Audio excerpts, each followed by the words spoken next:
अस्सलाम वालेकुम viewers, welcome to my YouTube channel. आज की मैं इस वीडियो में आपको बताऊंगा कि जो एक यूएई में जो एक नॉर्मल एम्प्लॉयमेंट वीज़ा होता है वो किस तरह प्रोसेस होता है, उसके क्या क्या स्टेप्स होते हैं, आपको किन किन चीज़ों का ख्याल रखना चाहिए और ओवर स्टे का फ़ाइन जो है वो क्यों आता है और आपको उससे कैसे जो है वो बचना है। ठीक है, और कंपनीज़ आपके साथ क्या क्या कर सकती हैं और आप अपनी सेफ्टी और सिक्योरिटी किस तरह कर सकते हैं। अगर आप ये सारे क्वेश्चन सर्च आउट कर रहे हैं तो ये वीडियो को आप एंड तक देखें, आपको सारी चीज़ें क्लियर हो जाएंगी। अच्छा, तो होता क्या है, जब आप फॉर एग्ज़ाम्पल पहले आप विज़िट वीज़ा पे आते थे पाकिस्तान से सपोज़, तो यहाँ पे आप एम्प्लॉयमेंट वीज़ा अप्लाई करते थे। तो एम्प्लॉयमेंट वीज़ा आप चाहे आप न्यू पर्सन हैं यूए के अंदर या चाहे आप किसी एक कंपनी से दूसरी कंपनी के अंदर जा रहे हैं, ऑलमोस्ट प्रोसेस सेम होता है। ठीक है, सेम इस तरह से होता है कि स्टेटस चेंज जो है वो एक स्टेप होता है आपके वीज़ा के अंदर। तो वो स्टेटस चेंज वीज़ा से एम्प्लॉयमेंट हो या एक कंपनी से दूसरी कंपनी में हो या एक जो आपका जॉब पोजीशन है उससे दूसरी जॉब पोजीशन में हो, अगर आप रिन्यू करवा रहे हैं तो स्टेटस चेंज सभी में होता है। अच्छा, होता क्या है, होता ये है कि जब आप किसी भी कंपनी के अंदर जॉब ढूंढने जाते हैं या उन इंटरव्यू देते हैं, उसके बाद वो आपको कहते हैं कि ठीक है जी, हम आपने हमें इंटरव्यू दे दी है, तो अब हम आपको, आप क्या हमसे एक्सपेक्ट करते हैं, आप कितनी सैलरी जो है वो लेना चाहते हैं और क्या आप इंसेंटिव्स लेना चाहते हैं। तब आप उनको बताते हैं कि यार मुझे इतनी सैलरी चाहिए, ये इंसेंटिव चाहिए। ठीक है, तो यहाँ पे कंपनीज़ क्या करती हैं, मोस्ट ऑफ द टाइम वो आपसे नेगोशिएट करने की कोशिश करती हैं। कंपनीज़ आपसे नेगोशिएट करती हैं। सम टाइम कंपनीज़ जो हैं वो आपकी बात मान जाती हैं, सम टाइम आपको कंपनी की बात माननी पड़ती है और इसके बाद एक ऑफ़र लेटर जो है वो कंपनी बनाती है, जिसको इनिशियल ऑफ़र लेटर बोलते हैं। वो इनिशियल ऑफ़र लेटर जो है वो कंपनी के लेटर हेड पे होता है और उसके अंदर वो सारी चीज़ें लिखी होती हैं जो कि आपने उनके साथ इंटरव्यू के बाद फाइनलाइज़ की हैं। ठीक है, फॉर एग्जांपल उसमें आपकी सैलरी लिखी होगी, टोटल बेसिक सैलरी कितनी है, उसमें आपको हाउसिंग अलाउंस, ट्रांसपोर्ट, फ्यूल और अकोमोडेशन, ट्रांसपोर्टेशन, फूड और वो सारे इंसेंटिव्स और वो सारे बेनिफिट्स जो आपको सैलरी के साथ मिलेंगे वो सारे उसके अंदर लिखे होते हैं। जब आपको ये इनिशियल ऑफ़र लेटर मिलता है तो आप इसको साइन करने से पहले इसको गौर से पढ़ा करें। क्यों? ठीक है, क्योंकि सम टाइम ऐसे होता है कि ये जो इनिशियल ऑफ़र लेटर होता है इसमें जो कंडीशंस लिखी होती हैं वो टोटली डिफरेंट होती हैं आपके उस मोहरे कॉन्ट्रैक्ट से जो कि गवर्नमेंट की तरफ से इशू किया जाता है, जिसमें स्टाफ की रिलैक्सेशन का, मेंटल रिलीफ का और उसका जो ओवरऑल जो है वो एक एम्प्लॉय के जो राइट्स है उसका ख्याल रखा जाता है।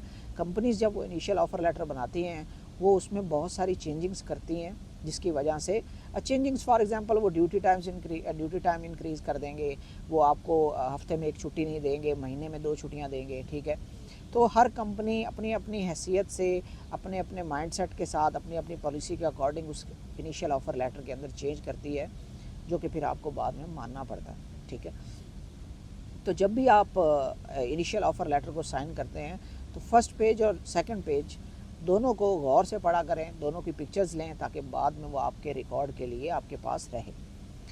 क्योंकि सम टाइम ऐसे होता है कि कुछ कंपनीज़ जो इनिशियल ऑफ़र लेटर में चीज़ें लिखती हैं वो जाके मोहरे का जो कॉन्ट्रैक्ट होता है, जो बाद में जो आपका पक्का एक डॉक्यूमेंट होता है, जिसको आप समझ लें कि आपका जो एक्चुअल आपका जो ऑफ़र लेटर होता है जो कि गवर्नमेंट की तरफ से इशू होता है, उसमें वो चेंज कर देते हैं। फॉर एग्जांपल वो सैलरी डिक्रीज़ कर सकते हैं, ऐसा फॉर एग्जांपल वो आपके बेनिफिट्स को रिमूव कर सकते हैं। सो बात करने का मकसद ये है कि आपको बहुत ही जब भी कंपनी आपसे कोई डॉक्यूमेंट साइन करने के लिए बोले, आपको बहुत केयरफुली उसको जो है वो साइन करना है, केयरफुली रीड आउट करना है और उसके बाद आप उसको साइन कर सकते हैं। सो ये इनिशियल ऑफ़र लेटर का प्रोसेस जब पूरा होता है तो इनिशियल ऑफ़र लेटर में आपको कंपनी बताती है कि जी आपका इतने महीने जो है वो प्रोबेशन पीरियड है हमारे पास। ठीक है, वो प्रोबेशन पीरियड 3 महीने का भी हो सकता है, 6 महीने का भी हो सकता है। ठीक है, इससे ज़्यादा नहीं होता। हाँ, कुछ कंपनीज़ ये करती है कि वो कहती हैं कि जी 3 महीने आपका प्रोबेशन पीरियड है और अगर आपने रिज़ाइन देना है तो आपने 3 महीने पहले देना है। ठीक है, ताकि वो टोटल 6 महीने हो जाते हैं, तो वो उस हिसाब से कान इधर से पकड़ो उधर से पकड़ो, बात एक ही है कि मतलब आपने 6 महीने एक कंपनी में गुजारने होते हैं। अच्छा, जब आपका ये इनिशियल ऑफ़र लेटर वाला काम हो जाता है और उसके बाद आपका जो फर्दर प्रोसेस चलता है, आप कंपनी को कहते हो कि जी मेरा वीज़ा अप्लाई करें। तो सब टाइम क्या होता है, कंपनीज़ जो हैं, कुछ कंपनीज़ जो लोकल कंपनीज़ हैं, जो आप कह लें कि 2 स्टार या 3 स्टार हैं, ठीक है, या 1 स्टार हैं कंपनीज़ है, वो क्या करती हैं वो आपके वीज़ा प्रोसेस के अंदर डिले करती हैं, ठीक है। जब वो आपके वीज़ा प्रोसेस के अंदर डिले करती हैं तो फॉर एग्जांपल आपने एक वीज़ा कैंसिल करवा के उस कंपनी के अंदर आए हैं। जब आपने पहला वीज़ा कैंसिल करवाया है तो उसमें आपको ग्रेस पीरियड मिलता है, ठीक है। वो ग्रेस पीरियड एक स्पेसिफिक टाइम जोन होता है, एक टाइम लिमिट होती है जिसके अंदर आपको अपना स्टेटस चेंज करना होता है।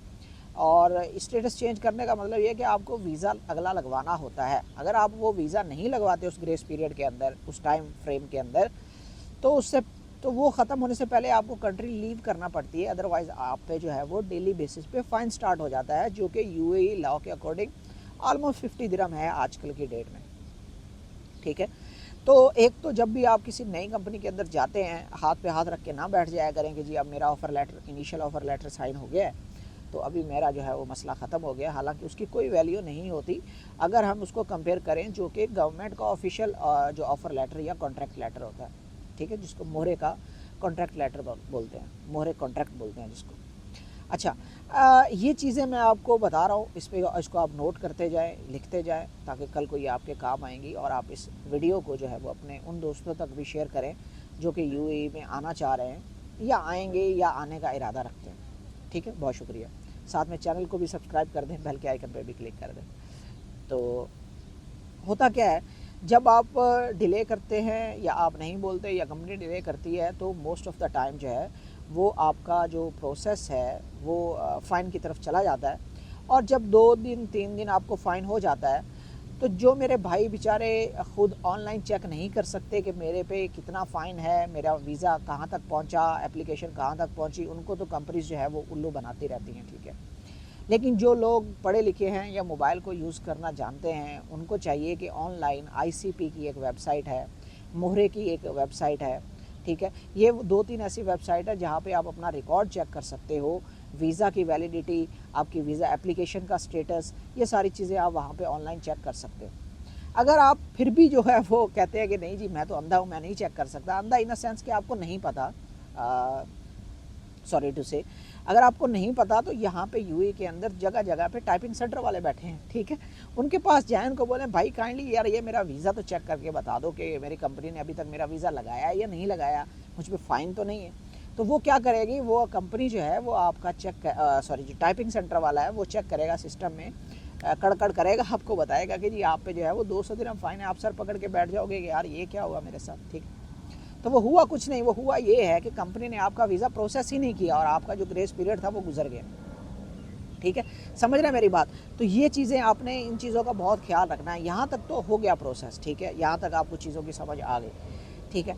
अगर आपको वीडियो पसंद आई है तो वीडियो लाइक भी कर दें, ठीक है यार, सपोर्ट किया करें, ठीक है। आपकी सपोर्ट से ही जो है ना वो मोटिवेशन मिलेगी। तो यहाँ तक हो गया काम। उसके बाद क्या होता है, उसके बाद ये होता है कि कंपनीज़ जो हैं वो आपका 2, 3, 4, 5 दिन का फ़ाइन्स नहीं करती। और इस पे ना करने के चक्कर में वो आपको 5 महीने, 6 महीने, साल, 2 साल उसी फ़ाइन के साथ काम करवाती रहती हैं और आपका वीज़ा भी प्रोसेस नहीं करती। तो फॉर एग्ज़ाम्पल ऐसी सिचुएशन में क्या होगा, ऐसी सिचुएशन में ये होगा कि फॉर एग्ज़ाम्पल अगर आपके घर में खुदा ना खास्ता कोई इमरजेंसी हो गई है तो आप अपने घर नहीं जा सकते क्योंकि आपके पास वीज़ा ही नहीं है और आप इल्लीगल रह रहे हैं इस कंट्री के अंदर। इसका दूसरा सबसे बड़ा नुकसान क्या होगा कि कभी भी अगर लेबर का या सीआईडी का अगर छापा पड़ता है उस रेस्टोरेंट में तो क्या होगा, अगर वो आपको पकड़ लेते हैं तो वो आपको 1 सेकंड के अंदर, 1 मिनट के अंदर इस मुल्क से डिपोर्ट कर देंगे, ठीक, और आप पे ट्रैवल बैन लगा देंगे और वो आप फिर कभी भी यूए के अंदर नहीं आ सकते। तो कंपनी को इससे कोई नुकसान नहीं होता, ठीक है। कंपनी कुछ ना कुछ कह के बच जाएगी, लेकिन नुकसान आपका होगा क्योंकि आपको पता ही नहीं था, या आपको पता था तो आपके पास कोई डॉक्यूमेंट ही नहीं था। अगर आपके पास डॉक्यूमेंट था तो आपने फिर कंप्लेन क्यों नहीं की कंपनी की, ये रीज़न बना के कंपनी जो है वो सारा मलबा आप पे डाल देगी और आप कुछ नहीं कर सकेंगे, ठीक है। बातें समझ आ रही हैं ना। तो ये बहुत सारी कॉम्प्लिकेशंस होती हैं, ठीक है, जिसका आपको ख्याल रखना होता है। अच्छा, अभी क्या है, इसके बाद क्या होता है, इसके बाद ये होता है कि फॉर एग्ज़ाम्पल अगर आप कंपनी को फोर्सफुली वीज़ा अप्लाई करने का कहते हैं तो कुछ कंपनीज़ जो हैं वो क्या करती हैं, वो आपके मोहरे कॉन्ट्रैक्ट के अंदर चेंज करने की कोशिश करेंगी, आपको उल्लू बनाने की कोशिश करेंगी, क्योंकि आपकी डेडलाइन करीब होगी तो कंपनी चाहेगी कि यार इसको मैनिपुलेट करें, इसको ब्लैकमेल करें और अपने मतलब का मोहरे कॉन्ट्रैक्ट साइन करवा लें। वो जो बात आपकी स्टार्ट के अंदर हुई थी offer letter, initial offer letter sign करते हुए, उन चीज़ों को वो नज़रअंदाज करने की कोशिश करेंगे ताकि कल को ये हम पे कोई जो है वो अपना राइट मांगने के लिए कोई लीगल जो है वो पाथ ना ले सके, क्योंकि इसके पास लीगल राइट बचेंगे ही नहीं जब हम मोहरे कॉन्ट्रैक्ट के अंदर, यानी जो मिनिस्ट्री ऑफ ह्यूमन रिसोर्स है यूएई की, उसके कॉन्ट्रैक्ट के अंदर उसके जो है आप कह लें फ्रेमवर्क के अकॉर्डिंग हम इसका वो चीज़ें ऐड ही नहीं करेंगे। अगर कंपनी अच्छी है तो क्या होगा, अगर कंपनी अच्छी है तो वो आपका टाइमली वीज़ा अप्लाई करेंगे, ठीक है। आपका जब वीज़ा अप्लाई हो जाएगा तो उसके बाद आपका प्री अप्रूवल आएगा, ठीक है। प्री अप्रूवल में आपका क्या आता है, प्री अप्रूवल में आपका एक लेबर कार्ड आता है, ठीक है। लेबर कार्ड, वो जो लेबर कार्ड है उसकी ड्यूरेशन 2 मंथ्स होती है सपोज़ करें, ठीक है। वो 2 मंथ्स में आपको क्या करना होता है, 2 मंथ्स में आपका मेडिकल भी करवाते हैं, ठीक है। मेडिकल जब आपका हो जाता है उसके बाद आपका फर्दर जो प्रोसेस है वो होता है फिंगर का, ठीक है। फिंगर होती है, उसके बाद फिर आपका जो है वो वीज़ा पेस्टिंग होती है। वीज़ा पेस्टिंग होने के बाद आपकी जो है वो एमिरेट्स आईडी की जो फ़ीस है वो पे की जाती है, और इस तरह ये स्टेप बाय स्टेप प्रोसेस होता है, और इस तरह फिर आपकी एमिरेट्स आईडी आपको शो होने लग जाती है, और आपका जो वीज़ा है, आपका जो रेजिडेंस वीज़ा है वो पिंक कलर का एक वीज़ा होता है। मैं यहाँ पे पेस्ट कर दूँगा वीडियो के अंदर, आपको आइडिया हो जाएगा। और एमिरेट्स आईडी जो है, ये दोनों चीज़ें आपकी तब आती हैं जब आपका प्रोसेस बगैर किसी प्रॉब्लम के ऑनेस्टी के साथ कंपनी जो है वो प्रोसेस करती है, जो कि कंपनी को करना चाहिए, ठीक है। कुछ कंपनीज़ हैं जो इस प्रोसेस को डिले करती हैं, इसके अंदर इसको चेंज करने की, इसको मैनिपुलेट करने की कोशिश करती हैं, या सिरे से आपका वीज़ा ही अप्लाई नहीं करती, तो तब प्रॉब्लम होती है। और आप अपना जो प्रोसेस है वीज़े का, उसको स्टेप बाय स्टेप, एक तो आप अपने जो भी आपका एचआर डिपार्टमेंट है, जो भी मैनेजर है जो वीज़ा को डील कर रहा है, छोटी कंपनीज़ में ज़ाहिर बात है मैनेजर ही सारी चीज़ें देखते हैं, तो आप जो है अपने एचआर या जो भी आपका मुतलका बंदा है, रिलेटेड बंदा है, जो भी आपके वीज़ा प्रोसेस को देखता है आपकी कंपनी में, आप उसके साथ जो है वो कंटिन्यूसली कम्युनिकेट करें, उससे पूछें भाई क्या बना मेरे वीज़े का, क्या बना मेरे वीज़े का, क्या बना मेरे वीज़े का, ठीक है। तो ये सारी चीज़ें आपने ख्याल रखना है। और एक और चीज़ का ख्याल रखना है कि अगर आप किसी भी कंट्री से आ रहे हैं तो कोशिश करें कि अपने जो डॉक्यूमेंट्स हैं आपके, चाहे वो एक्सपीरियंस लेटर्स हैं, चाहे वो आपके स्कूल के सर्टिफिकेट्स हैं, वो आप अपनी कंट्री में जो भी इंस्टीट्यूट्स हैं उनसे अटेस्ट करवाएं, उन डॉक्यूमेंट्स को लीगल बनाएं। और उसके अलावा जो भी आपके डॉक्यूमेंट्स, जैसे फॉर एग्जांपल पासपोर्ट हो गया, पासपोर्ट साइज़ पिक्चर्स हो गई, ये सारे डॉक्यूमेंट्स आप पहले ही रेडी रखें, ताकि जैसे ही कंपनी आपसे डॉक्यूमेंट्स मांगे तो आप फ़ौरन उनको डॉक्यूमेंट्स दें और उनसे पूछें हाँ भाई आपको कोई और डॉक्यूमेंट चाहिए या नहीं चाहिए, आपको ये डॉक्यूमेंट सारे ओके हैं। कंपनी बोले हाँ ओके हैं, तो फिर आप अपना जो है वो साथ साथ फॉलो अप लेता रहा करें, ठीक। तो ये जो है इस तरह से वीज़ा का प्रोसेस होता है। अगर आप इस सारे प्रोसेस में फॉर एग्ज़ाम्पल कंपनी ने, एचआर ने आपको बोला कि हमने आपका वीज़ा प्रोसेस कर दिया, ठीक है, उनसे बोलें ठीक है आपने प्रोसेस किया है, मुझे उसका कोई प्रूफ दें। कंपनी आपको प्रूफ देगी, वहाँ पे एक ट्रांजैक्शन नंबर लिखा हुआ आएगा या यूआईडी नंबर आएगा, यूनिफाइड नंबर, उसको आप अपना लैपटॉप पे सिस्टम में डालें, कंप्यूटर में, मोबाइल में सिस्टम में डालें, तो आपके पास सारा रिकॉर्ड आ जाएगा कि हाँ भाई आपका वीज़ा कब अप्लाई हुआ है, किस स्टेज पे है, क्या क्या आपके वीज़ा प्रोसेस में बाकी है और क्या क्या हो गया है, क्या क्या होना है, सारी डिटेल आपके सामने आ जाएगी। और वही जो बात मैंने आपको स्टार्ट में बताई कि अगर आप खुद नहीं कर सकते किसी दोस्त से बोल दें, अगर आपको दोस्त से बोलने में शर्म आ रही है मेरे भाई, तो आप जो है वो टाइपिंग सेंटर वाले के पास जाके, यहाँ पे हर गली में, हर मोड़ पे जो है वो एक टाइपिंग सेंटर वाली शॉप होती है, ठीक है। तो इस तरह से ये वीज़े का एक प्रोसेस है जिसमें आपने डिफरेंट कॉम्प्लिकेशन से बचना होता है, और ये प्रोसेस बहुत स्मूथ होता है। अगर कंपनी चाहे तो ये प्रोसेस बहुत ही इजी है, मुश्किल नहीं है इसमें कुछ। हाँ, कुछ कॉम्प्लिकेशंस नेशनैलिटीज़ के हवाले से हैं, जिस तरह फॉर एग्जांपल आजकल पाकिस्तान के वीज़ाज़ नहीं लग रहे, या सपोज़ बांग्लादेशी वीज़ा जिससे पहले बैन थे, या और कुछ नेशनैलिटीज़ हैं। तो अगर नेशनैलिटी का कोई इशू ना हो या कोई करंट पॉलिसी आपके अगेंस्ट ना हो, तो आपका वीज़ा जो है वो स्मूथली प्रोसेस हो जाता है अगर कंपनी चाहे तो। बट अगर कंपनी जो है वो आपके साथ प्ले करना चाह रही है, आपके साथ खेलना चाह रही है, आपको उल्लू बनाना चाह रही है, मैं जिस कंपनी में पहले काम करता था वहाँ पे 6-7 लोग जो है वो बिना वीज़ा के थे, ठीक है। और उनके साथ यही हुआ था कि उनका वीज़ा टाइमली अप्लाई नहीं हुआ, फिर उन पे फ़ाइन आना स्टार्ट हो गया, कंपनी ने फ़ाइन पे नहीं किया, तो अभी वो 2-2 साल से, 2.5-2.5 साल से, 1.5-1.5 साल से, 1-1 साल से जो है वो उसी कंपनी में बेचारे काम कर रहे हैं। उनके पास वीज़ा भी नहीं है, ना वो कंपनी से ग्रेजुटी ले सकते हैं, ना वो कंपनी को कुछ कहने के काबिल हैं, ठीक है, ना वो घर जाने के काबिल हैं। तो वो वही है कि ना घर का ना घाट का। तो अपने आप को ऐसी किसी भी सिचुएशन से बचाने के लिए आपको इन सारी चीज़ों का ख्याल रखना है, ठीक है। तो ये थी आज की वीडियो।